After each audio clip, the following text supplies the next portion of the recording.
नमस्कार, आप सभी का स्वागत है। मैं हूं आपके साथ शुभेंदु सिंह। उत्तराखंड विधानसभा चुनाव 2022 से ठीक पहले बीजेपी से निष्कासित पूर्व कैबिनेट मंत्री हरक सिंह रावत ने कांग्रेस का दामन थाम लिया है। कांग्रेस की राष्ट्रीय महासचिव प्रियंका गांधी ने हरक सिंह रावत को कांग्रेस पार्टी ज्वाइन कराई। बीजेपी से निष्कासित हरक सिंह रावत ने अपनी बहू के साथ कांग्रेस का दामन थाम लिया है। हालांकि राजनीतिक गलियारों में यह चर्चा जोरों पर है कि कांग्रेस में उनकी एंट्री सिर्फ एक टिकट की शर्त पर हुई है, यानी चुनाव या तो हरक सिंह रावत लड़ेंगे या फिर उनकी बहू अनुकृति। अब सवाल यह उठता है कि हरक सिंह रावत के कांग्रेस में जाने से बीजेपी को कितना नुकसान होगा और कांग्रेस को कितना फायदा होगा, यह तो आने वाले विधानसभा चुनाव में ही स्पष्ट हो पाएगा। लेकिन हरक सिंह रावत की कांग्रेस में एंट्री से अब बहुत सारे सवाल यहां पर खड़े होने लगे हैं।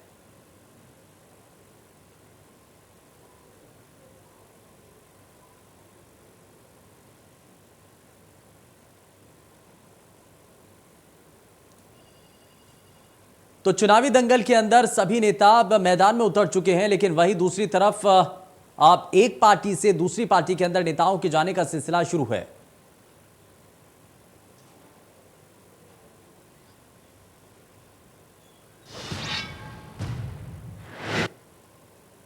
सदुपयोग उत्तराखंड के विकास के लिए, उत्तराखंड के हित के लिए कांग्रेस पार्टी मुझे किस रूप में किस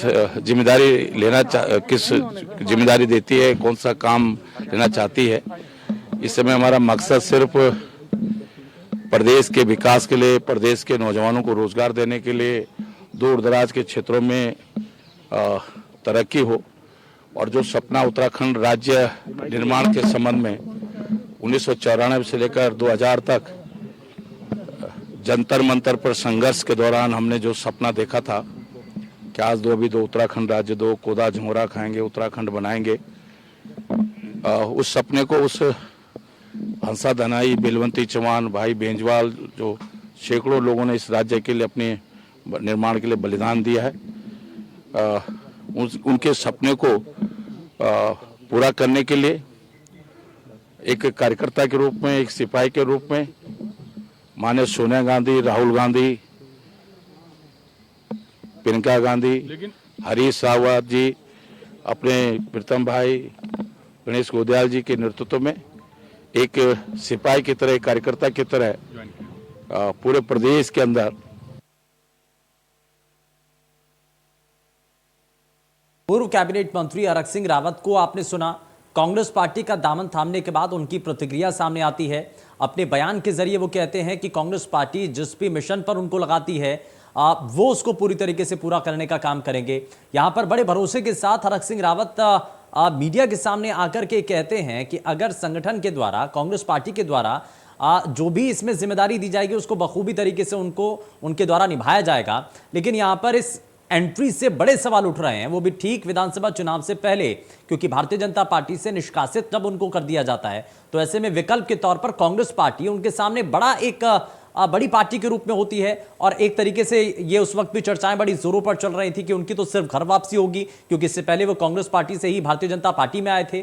तो घर वापसी उनकी वापस हो चुकी है, लेकिन घर वापसी से क्या वापस से वही परिस्थितियां उनके लिए बन चुकी हैं जो 2016 के अंदर थी, या 2022 आते आते वो परिस्थितियां बदल चुकी हैं? ये जरा हम चीजें समझने की कोशिश करेंगे, क्योंकि 2016 में जो कद, जो व्यक्तित्व और जो जिस तरीके का प्रभाव पार्टी के भीतर हरक सिंह रावत का था, क्या वो 2022 के अंदर अब वही कद, वही चेहरा? क्योंकि बहुत सारी चीजें ना समय के साथ बदल जाती हैं। और जब भारतीय जनता पार्टी से हरक सिंह रावत को निष्कासित किया गया तो क्या उसकी धाक के साथ, उन्हीं शर्तों के साथ हरक सिंह रावत क्या वापस कांग्रेस पार्टी में पहुंच पाए हैं? वापस से उनको उसी दर्जे के लिए उनको रखा जाएगा? क्योंकि कई शर्तें हालांकि उन्होंने भारतीय जनता पार्टी के अंदर रखी थी। अपनी बहू की टिकट को लेकर के उनकी ये लड़ाई जब शुरू होती है तो उसका परिणाम ये होता है कि उनको पार्टी से निष्कासित कर दिया जाता है। लेकिन फिलहाल ये तस्वीर आप देख रहे हैं जिसमें पूर्व कैबिनेट मंत्री हरक सिंह रावत और उनकी बहू अनुकृति कांग्रेस पार्टी का जो पटका है वो पहने हुए नजर आती हैं। हरीश रावत जो कि उनको पार्टी ज्वाइन कराते हुए नजर आते हैं। इसमें कई नेता, क्योंकि 2016 का बार बार वो जिक्र होने लगता है जब कांग्रेस पार्टी छोड़कर के हरक सिंह रावत भारतीय जनता पार्टी में शामिल होते हैं, और उस वक्त हरीश रावत के साथ जो जिस ट्यूनिंग को लेकर के सवाल उठ रहा था, जो परिस्थितियां 2016 के अंदर बनी थी हरक सिंह रावत और हरीश रावत के बीच में, अब ये लगातार इसको लेकर के सवाल उठ रहे थे कि क्या हरीश रावत आप हरक सिंह रावत को एक्सेप्ट कर पाएंगे पार्टी के भीतर। और कई तरीके की बातें उन्होंने हरक सिंह रावत को लेकर के हरीश रावत ने उस वक्त कही थी। आप एक टर्म का इस्तेमाल करते हुए बाकायदा पूर्व मुख्यमंत्री हरीश रावत ने हरक सिंह रावत के लिए कहा था कि जो हरक सिंह रावत हैं वो किसी भी पार्टी में उस नेता के तौर पर हैं जो कि उस पार्टी के लिए बड़ी मुश्किलें खड़ी करते हैं। तो ये कितना जो बयान है वो क्या वापस से उन चीजों को दोहराया नहीं जाएगा, और सियासत के अंदर खास करके चुनाव के अंदर क्या इन सभी चीजों को आप एक हमले के तौर पर, एक शस्त्र के तौर पर क्या भारतीय जनता पार्टी इस्तेमाल नहीं करेगी, क्या आम आदमी पार्टी इस्तेमाल नहीं करेगी? ये जरा सभी चीजें हैं जिनको लेकर के चर्चा करने की जरूरत भी है, लेकिन इस पर सवाल भी कई उठ रहे हैं, सियासत भी इस पर खूब जमकर के हो रही है। लेकिन 2007 में लैंसडाउन से विधानसभा पहुंचते हैं हरक सिंह रावत। जरा उनका जो पॉलिटिकल करियर है जरा वो भी आप देखिए। 2012 में भी उसी तरीके से जीत मिलती है। 2017 में हरक सिंह बीजेपी के टिकट से कोटद्वार से चुनाव जीतते हैं। भारतीय जनता पार्टी में जब वो पहुंचते हैं तो हरक सिंह, क्योंकि उत्तराखंड के एक बड़े नेता के तौर पर उनकी एक पहचान है, उनकी एक छवि है। 2002 में लैंसडाउन से चुनाव वो जीतते हैं और जाहिर तौर पर 2007 में भी लैंसडाउन से विधानसभा तक वो पहुंचते हैं और लैंसडाउन की बड़ी भूमिका रही है। 2012 में रुद्रप्रयाग से वो चुनाव जीतते हैं, यानी कि लैंसडाउन से बदल करके वो रुद्रप्रयाग चले जाते हैं। 2017 में हरक सिंह बीजेपी के टिकट से कोटद्वार पहुंच जाते हैं और चुनाव जीतते हैं, विधानसभा पहुंचते हैं। कैबिनेट तक का उनका जो सफर है वो सामने रहता है। हरक सिंह उत्तराखंड के एक बड़े नेता के तौर पर उनकी पहचान है, लेकिन भारतीय जनता पार्टी से जब 6 साल के लिए निष्कासित किया जाता है तो सवाल कई हैं।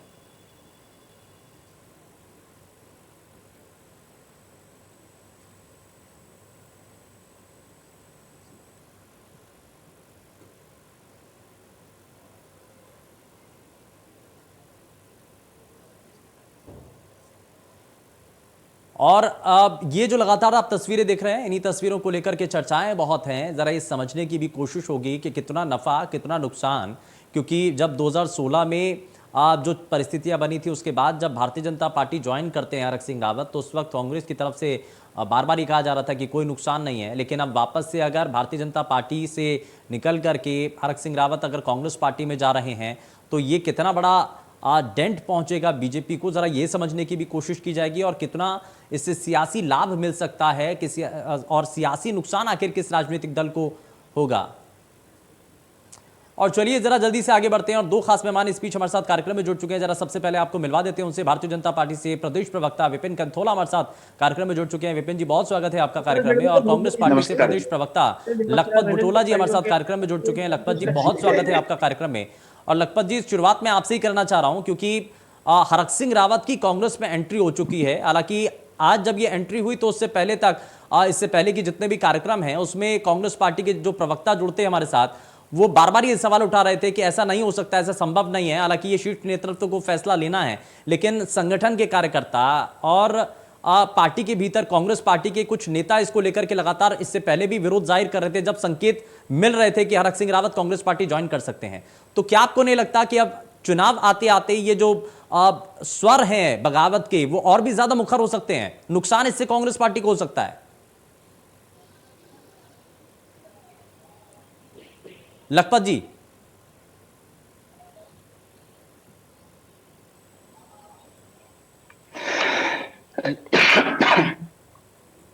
जी लखपत जी, मुझे सुन पा रहे हैं आप?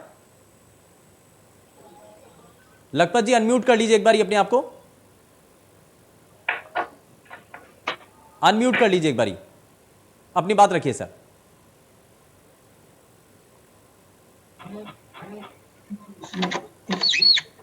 लखपत जी, मेरी आवाज पहुंच रही है आप तक? लगता है शायद कुछ टेक्निकल इशू आ रहा है। मैं वापस लौटूंगा लखपत जी आपके पास। मैं जरा ही समझना चाह रहा था शुरुआत में कि आखिर क्या कारण है और कितना इससे सियासी मायने में फायदा इससे कांग्रेस पार्टी को मिलने जा रहा है, लेकिन बीजेपी को इससे कितना नुकसान हो रहा है, जरा ये समझ लेते हैं। विपिन जी, मैं जरा आपसे ही समझ रहा हूं, क्योंकि हरक सिंह रावत जिनको 6 साल के लिए पार्टी से आपने निष्कासित किया, एक बड़े चेहरे के तौर पर हैं उत्तराखंड के, और इसीलिए आपने 2016 में उस वक्त जो चीज़ें चल रही थी आपने पार्टी ज्वाइन कराती हैं बड़ी उम्मीद के साथ। कुछ चेहरे भी उनके साथ टूट करके आपके पास आ जाते हैं, लेकिन आपको लगता है कि अब हरक सिंह रावत अगर कांग्रेस पार्टी में गए हैं तो उससे बीजेपी को नुकसान हो रहा है? देखिए, भारतीय जनता पार्टी एक अनुशासित पार्टी है। अनुशासन हमारा सर्वोपरि होता है, और भारतीय जनता पार्टी में जो भी अनुशासनहीनता करता है, चाहे वो कितना भी बड़ा कार्यकर्ता हो, कितना भी बड़ा नेता हो, कितनी भी बड़ा जन नेता हो, अगर जो पार्टी से ऊपर उठ करके कोई बात, मतलब पार्टी के खिलाफ कोई बात करता है, पार्टी को कुछ नहीं समझता है, तो पार्टी इस प्रेशर पॉलिटिक्स में भारतीय जनता पार्टी आती नहीं है। इसलिए भारतीय जनता पार्टी ने के प्रमाणिक और विश्वस्त सूत्रों से जब भाजपा पार्टी को पता चला कि इस प्रकार की चीजें हो रही हैं, और बार बार उनको कहा भी गया, कई बार उनको बोला भी पार्टी ने कि इस प्रकार की चीजें ठीक नहीं है, पर आप उन्होंने सार्वजनिक रूप से इस पर बोला भी कि नहीं, आपसे नहीं होगा। लेकिन भारतीय जनता पार्टी के अंदर प्रेशर पॉलिटिक्स चलेगी नहीं। भारतीय जनता पार्टी ने निष्कासन करके बता दिया। और देखिए, हमारी पार्टी ही एक ऐसी पार्टी है, भारतीय जनता पार्टी, जो अनुशासन प्रिय पार्टी। और मैं ये कहना चाहता हूं आपको कि पहले भी हमारी ही पार्टी ने, अगर जो हमारे कोई विधायक ने किस प्रकार की बातें की हैं, उनको नोटिस देना, उनसे बात करती है। अगर जो ज्यादा कोई दिक्कतें होती हैं तो पार्टी उसको निष्कासित भी करती। तो निश्चित रूप से नहीं जब विपिन पार्टी जी, के पास कोई ये सवाल तो ये प्रमाणिक भी उठ बातें रहा है होंगी। कि ये जब अब ये आखिर में आकर के बड़ा फैसला ले लिया गया, क्यों नहीं इससे पहले? क्योंकि इससे पहले भी जो लगातार सिलसिला था दिल्ली दरबार में जाकर के उनकी हाजिरी लगाने का, ये तो पहले से जारी था और इसको लेकर के आलाकमान तक ये जानकारी पहुंचाई जा रही थी। तो उस वक्त क्यों नहीं ये बड़ा निर्णय लिया गया? नहीं, देखिए, उस समय भी उनको उनको बोला गया, उनको बताया गया, लेकिन वो कहते रहे किस प्रकार की। लेकिन अब जब ज्यादा चीजें ज्यादा हो जाती हैं तो उस पर पार्टी भी विचार करती है। इसलिए पार्टी ने निश्चित ही प्रमाणिक आधारों पर उनका निष्कासन किया। अब इससे भारतीय जनता पार्टी को कितना बड़ा नुकसान होने जा रहा है? आप तो कह रहे हैं ठीक है, आप पार्टी को सर्वोपरि रखा गया है और इसलिए कोई भी अगर बड़ा चेहरा भी होता है तो उसको भी साइडलाइन कर दिया जाता है, लेकिन इससे अब भारतीय जनता पार्टी को आने वाले चुनाव में कितना बड़ा नुकसान होने जा रहा है? देखिए, मैंने साइड लाइन नहीं कहा। मैं कह रहा हूं कि अगर जो भारतीय जनता पार्टी के अंदर कोई इस प्रकार की चीजें करता है तो उसको उसके पहले उसको बात की जाती है फोरम में। अगर जो नहीं समझता तो उसको पार्टी अनुशासनहीनता की कार्रवाई करती है। और निश्चित रूप से देखिए, पार्टी के आप जानते हैं कि भारतीय जनता पार्टी विश्व की सबसे बड़ी राजनीतिक दल है। आज भारतीय जनता पार्टी के पास अपना मैकेनिज्म है, अपने कार्यकर्ता, जो हमारे कार्यकर्ता हैं वो हमारी रीढ़ की हड्डी है। और जो बूथ तक का जो हमारा भारतीय जनता पार्टी का मैकेनिज्म है, भारतीय जनता पार्टी उसके आधार पर काम करती है। और मैं कह सकता हूं कि भारतीय जनता पार्टी कार्यकर्ता आधारित पार्टी। इसलिए हमारी पार्टी में कोई नेता ये कहे कि वो बहुत बड़ी उसमें है, मैं तो उस पर उसकी नहीं जा रहा दलदल सर, दूर हमारी पार्टी की मैं तो करती है। सर विपिन जी देखिए, आपसे सिर्फ ये पूछ रहा हूं कि इससे भारतीय जनता पार्टी को चुनाव के अंदर कितना नुकसान हो रहा है अब? क्योंकि हरक सिंह रावत कांग्रेस पार्टी ज्वाइन कर चुके हैं। कोई नुकसान नहीं होने वाला है भारतीय जनता पार्टी को। इस कृत्य से भारतीय जनता पार्टी को कोई नुकसान नहीं होने वाला है। भारतीय जनता पार्टी के पास लीडरशिप है, भारतीय जनता पार्टी के पास नेता हैं, भारतीय जनता पार्टी के पास समर्पित कार्यकर्ता है, जिसकी बदौलत आज विपिन जी हम के आप देख सकते हैं कि अब भारतीय जनता पार्टी का इतिहास देखेंगे, 2 से आज इतनी बड़ी पार्टी हम विपिन जी बन के आए हैं। आज कैबिनेट मंत्री रहे हैं हरक 80% सिंह भूभाग रावत, में हमारे कैबिनेट आज मंत्री रहे 80% हैं, एक भूभाग बड़ा में। चेहरा है। देखिए, हाँ, आप देखिए, पत्रकारिता में बहुत समय से हैं। आप देखते होंगे भारतीय जनता पार्टी के जब किसी बड़े नेता ने भी बगावत की है केंद्र में, आखिर में उनका क्या हश्र हुआ, ये आप संगठन से बाहर अगर जो जाओगे, संगठन पहले, संगठन सर्वोपरि। इसलिए संगठन की बातें संगठन में रह करके जब तक वो आदमी बात ठीक रहता है है सर, तो लेकिन मैं तो संगठन ये में पूछ रहा हूं, इतना बड़ा चेहरा जो कैबिनेट स्तर का मंत्री है, अगर वो पार्टी छोड़ करके या आपने भारतीय जनता पार्टी ने अगर उनको निष्कासित कर दिया, वो कांग्रेस पार्टी दूसरे राजनीतिक दल में चला गया, तो इससे भारतीय जनता पार्टी को तो नुकसान पहुंचेगा ना। खैर ठीक है, मैं वापस लौटूंगा जरा आम आदमी पार्टी से। हमारे साथ प्रदेश प्रवक्ता उमा सिसोदिया भी कार्यक्रम में जुड़ चुकी हैं। उमा जी बहुत स्वागत है। लेकिन लखपत बुटोला जी, मैं वापस से जरा आता हूं, ये कितनी बड़ी उपलब्धि के तौर पर आप देख रहे हैं, लेकिन पार्टी के भीतर जो हरक सिंह रावत को लेकर के विरोध के स्वर हैं, क्या वो तेज नहीं हो जाएंगे? और जैसे जैसे चुनाव नजदीक आ रहा है, ये विरोध के स्वर कहीं इतने ज्यादा तेज हो जाएं कि नुकसान इसको कांग्रेस पार्टी के आपको उठाना पड़े इसके लिए?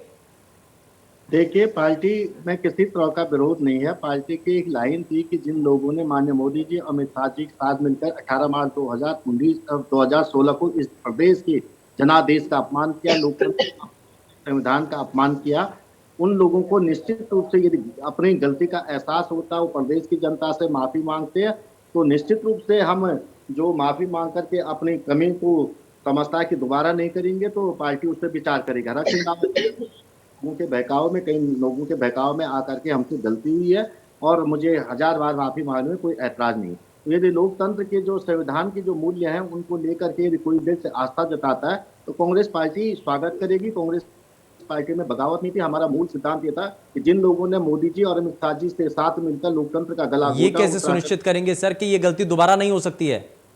जी जी जी ये कैसे सुनिश्चित करेंगे कि आरक्षक सिंह रावत ने, जो आप कह रहे हैं ना पहले गलती हो गई थी, ये गलती दोबारा नहीं दोहराएंगे? देखिए उन्होंने देखो सार्वजनिक मंचों में भी कहा है कि यदि मुझे कांग्रेस पार्टी सदस्यता नहीं दिलाएगी मैं कांग्रेस के लिए दिन रात काम करूंगा, प्रदेश में कांग्रेस की सरकार लाने के लिए अपना तन मन धन सर्वस्व देने को तैयार हूँ। हाँ। और उन्होंने ये मान के सामने और आम जनमानस मीडिया के सामने। अच्छा, कट टू कट में सवाल करता हूं सर। एक बड़ा सवाल ये उठ रहा है कि टिकट को लेकर के ही, क्योंकि भारतीय जनता पार्टी में टिकट को लेकर के ही लड़ाई थी और इसी वजह से उनको निष्कासित कर दिया गया। कांग्रेस पार्टी ने क्या टिकट को लेकर भरोसा दिया है? देखिए टिकट महत्वपूर्ण नहीं, मैं आपसे टिकट बीजेपी भी उनका नहीं काट रही थी। हाँ, चलिए मैं वापस लौटता हूं सर, लेकिन इस बीच एक बड़ी खबर सामने आ रही है। यूपी बीजेपी की तीसरी उम्मीदवारों की लिस्ट सामने आ चुकी है और उत्तर प्रदेश के अंदर भारतीय जनता पार्टी की तीसरी लिस्ट सामने है और तीसरी लिस्ट में 85 उम्मीदवारों के नाम शामिल हैं। हरदोई से नितिन अग्रवाल को टिकट दिया गया है और साथ ही साथ हाथरस से अंजुला माहौर को टिकट दिया गया है। तो यानी कि तीसरी लिस्ट भी भारतीय जनता पार्टी के सामने आ चुकी है। रायबरेली से अदिति सिंह को टिकट दिया गया है, चुनावी मैदान में उतारा गया है अदिति सिंह को रायबरेली से और एक बार फिर से अदिति सिंह के ऊपर भरोसा किया गया। यूपी बीजेपी की तीसरी उम्मीदवारों की लिस्ट जो कि अब जारी कर दी गई है। तीसरी लिस्ट में 85 उम्मीदवारों के नाम शामिल किए गए हैं। तो भारतीय जनता पार्टी की यह तीसरी लिस्ट है जिसमें 85 कैंडिडेट्स हैं जिनकी लिस्ट अभी तक जारी की गई है और इसमें कई नाम हैं जो कि अब सामने आ रहे हैं। हाथरस से अंजुला का नाम सामने आ रहा है, रायबरेली से अदिति सिंह को टिकट दिया गया है। वहीं इसी के साथ आपको यह भी बताएं कि यूपी में बीजेपी ने 85 प्रत्याशियों को चुनावी मैदान में उतारा है और इसके लिए बाकायदा यह तीसरी लिस्ट जारी कर दी है। और चलिए जरा वापस से अपने कार्यक्रम पर लौटते हैं। लखपत बुटोला जी, जरा अपना जल्दी से आप जवाब पूरा कीजिए, उसके बाद मैं उमा जी के पास आता हूं। हाँ। आपने जिन बातों को लेके कहा मैंने उस पर जवाब दिया कि बीजेपी उनको टिकट इनका भी नहीं काटती थी, लेकिन क्योंकि आप जानते हैं कि जिस मुखिया ने प्रदेश में 4.5 साल सरकार चलाई हो उस मुखिया को स्वयं पे भरोसा ना हो और वो चुनाव लड़ने से मना कर रहा हो तो आप वहां के विधायक वहां कार्यकर्ताओं को इस सर मैं पूछ रहा हूँ कि आरक्षक सिंह रावत को टिकट का भरोसा दिया गया कि नहीं? बदलने के मूड में थे, लेकिन हाँ। क्योंकि पे इन्हें लगा कि इसका पूरा तपड़ी मचेगी। और दूसरी बात आज देखिए थराली के विधायक ने, इनके विधायक ने आरोप लगाया भाजपा ने 2-2 करोड़ में टिकट बांटे हैं। वो मीडिया के सामने कहते हैं टिकट को बेचती है। सर आपने सारी बात कर ली है लेकिन मेरे सवाल का जवाब नहीं दिया है। मैं पूछना चाह रहा हूं आपसे कि आरक्षक सिंह रावत को टिकट की जो शर्त है उनकी, क्या उसी शर्त पर उनकी पार्टी ज्वाइन हुई है? नहीं, उन्होंने पहले सार्वजनिक कहा कि कांग्रेस में ज्वाइनिंग उनकी बगैर शर्त है। मुझे पार्टी टिकट दे न दे वो भी महत्वपूर्ण नहीं है। कांग्रेस मुझे नहीं भी लेती। इस बार वो चुनाव लड़ रहे हैं कि नहीं लड़ रहे हैं?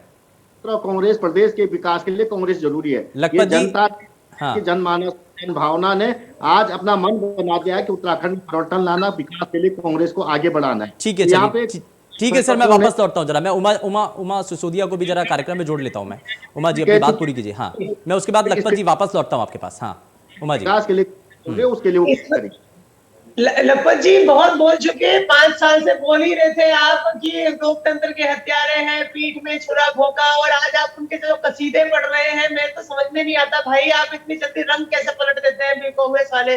अभी सुबह तक कह रहे थे कि नहीं ऐसा नहीं होगा, और अभी शाम को कसीदे क्यों आप जो पढ़ रहे हैं आरक्षक सिंह रावत जी के, कहते ना आरती का थाल लेकर जो इस समय सारे प्रवक्ता हर चैनल पे बैठे हुए हैं, वाकई में हेड्स ऑफ है आप लोगों को कि आप कितनी हिम्मत के साथ डटे हुए हैं मैदान में और जस्टिफाई कर रहे हैं आरक्षक सिंह रावत जी का आना। आप ही लोग थे जो ये बोलते थे कि लोकतंत्र की हत्या हुई है, पीठ पर छुरा भोंका है, कर्मकार बोर्ड में हंगामा, मतलब वो इन्होंने इतने घोटाले किए हैं, बीजेपी उनको जेल के अंदर नहीं डाल रही है, हमारी सरकार आएगी तो हम आरक्षक सिंह जी का ऐसे कर देंगे वैसे कर देंगे। और आज बड़ी मतलब वाकई में इस समय जो सबसे ज्यादा जो दयनीय स्थिति है वो इस समय कांग्रेस के प्रवक्ताओं की है कि बेचारों को बोलते नहीं बन रहा है कि हम करें तो करें क्या। आपकी मजबूरी है बुटोला जी, आप अपनी पार्टी का पक्ष रख रहे हैं तो जैसा भी है आपको कुछ ना कुछ तो उसके लिए पॉजिटिव बोलना ही पड़ेगा। लेकिन आज जो कुछ भी हुआ है उत्तराखंड की राजनीति में, आज जो कुछ भी हुआ है उत्तराखंड की राजनीति में वो बहुत शर्मनाक हुआ है और कांग्रेस को ये खामियाजा भुगतना पड़ेगा कि उन्होंने अवसरवादिता की इस राजनीति को आज जिस पराकाष्ठा पर पहुंचाया है। कांग्रेस आज देखिएगा कि आप लोग दाहिर के अंत तक नहीं पहुंचेंगे। एक व्यक्ति जिसको आप 5 साल तक कहते रहे कि वो घोटालेबाज है, उन्होंने लोकतंत्र की हत्या। चलिए ठीक है, जरा जल्दी से जवाब ले लेते हैं इस पर। लखपत जी कुछ कहना चाह रहे हैं, जरा उनकी बात। ठीक है उमा जी, ठीक है, आपने कई आरोप लगाए हैं। लखपत जी जरा जवाब दीजिए, उसके बाद मैं विपिन जी आपके पास आता हूं। ठीक है लखपत जी, लखपत जी अब ये बड़ा आरोप लग रहा है कि आप कल तक तो ये कह रहे थे कि हरक सिंह रावत को हम पार्टी के अंदर नहीं एंट्री देने देंगे क्योंकि इसमें कई कांग्रेस पार्टी के नेता हैं जो कि लगातार मुखर रूप से विरोध कर रहे हैं। कभी ये नहीं कहा। हाँ। सुन लीजिए, कांग्रेस का बयान मैं पुनः कह देता हूं, और इस बयान से इतर कांग्रेस ने कहा, कांग्रेस से ज्यादा जिन लोगों ने लोकतंत्र की हत्या की, मोदी जी और अमित शाह जी के साथ मिलकर उस प्रदेश के जनमानस के जनादेश का अपमान किया, उन लोगों को जनता से माफी मांगनी चाहिए। और हरक सिंह रावत जी ने ये सार्वजनिक कहा है कि हमसे गलती हुई, हम बहकावे में आ गए थे, 1000 बार हम माफी मांगते, लाख बार माफी मांगते। यदि उन्हें लगता है कि वास्तव में उनसे गलती हो तो मौका देने में कोई हर्ज नहीं। कांग्रेस ने इस प्रदेश हरीश रावत जी ने भी माफ कर दिया है। के साथ हरीश रावत जी ने भी माफ कर दिया क्या? हरक सिंह जी ने तो अपनी माफी मोदी जी और अमित शाह जी का माफी मांगी। चलिए ठीक है, समय थोड़ा सा कम है, माफी के साथ रुक रहा हूं। खैर बहुत शुक्रिया आप तीनों ही खास मेहमानों का कार्यक्रम में शामिल होने के लिए। लेकिन यहाँ जब हरक सिंह रावत की एंट्री कांग्रेस पार्टी में हो जाती है तो सवाल यहां से शुरू होते हैं कि पुराने गिले शिकवे क्या वाकई में दूर हो गए हैं और नए सिरे से राजनीति की शुरुआत होने जा रही है। पेशकश में फिलहाल के लिए बस उतना ही। नमस्कार।